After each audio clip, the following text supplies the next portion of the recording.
नमस्कार सर, मी ज्ञानेश्वर पाटील, चिंचोली या गावाचा शेतकरी. व्यंकटेश्वरा कृषी केंद्राबद्दल मी बऱ्याच लोकांकडून खूप माहिती ऐकली सर, आणि आज व्यंकटेश्वरा कृषी केंद्राची ओपनिंग आहे म्हणून मी आज चिंचोली गावापासून या ठिकाणी सकाळी 9 वाजता हजर झालो. व्यंकटेश्वरा कृषी केंद्राबद्दल मला खूप काही माहिती जाणून घ्यायची आहे सर. मग आपल्या कृषी केंद्रामध्ये कोणकोणते प्रोडक्ट आहे त्याच्याबद्दल मला तुम्ही माहिती दिली तर बरं होईल सर.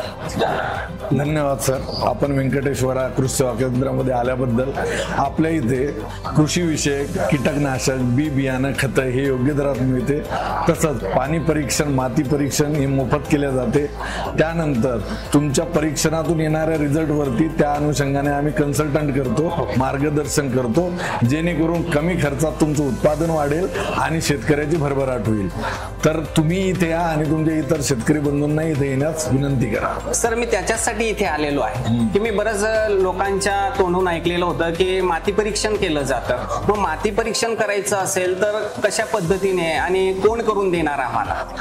सर, आपल्या व्यंकटेश्वरा परिवारात जर तुम्ही सभासद म्हणून जोडल्या गेले तर ही एकमेव कोऑपरेटिव्ह आहे जी भारत देशामध्ये जवान आणि किसानांनी उभी केलेली आहे. या संदर्भात तुम्हाला अजून माहिती घ्यायची असेल तर देशमुख संकुल येथे व्यंकटेश्वरा कोऑपरेटिव्हच्या आमच्या कृषी दालनाला व्हिजिट द्या.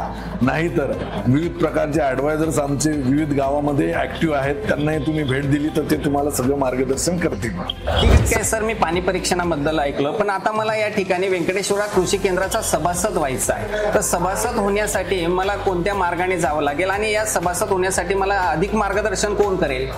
आमचे महाराष्ट्रातील प्रत्येक गावात विविध प्रकारचे सभासद आहेत, तसेच ऍडवायझर आहेत. तुम्ही त्या ऍडवायझरांना कॉन्टॅक्ट करू शकता आणि सभासद होऊ शकता. सर, मी आता व्यंकटेश्वरा कृषी केंद्राचा सभासद झालो, पण मला फायदे काय? आपण सभासद झालो तर सर, जे कृषी विषयक काही वस्तू आहेत त्या योग्य दरात मिळतात. त्यामुळे तुमचा जो खिशावरचा भार आहे तो कमी होतो आणि इथेनॉल प्लांटसाठी व इतर जे प्लांट सुरू होणार आहे तिथे आम्ही शेतकऱ्यांचा माल हा बाजारभावापेक्षा जास्त दरात विकत घेतो. Okay sir. सर्व शेतकरी बांधवांना कडकडीची विनंती करतो की एकदा व्यंकटेश्वरा कृषी केंद्राला भेट द्या. खर्च कमी, उत्पन्नाची हमी. जय जवान, जय किसान.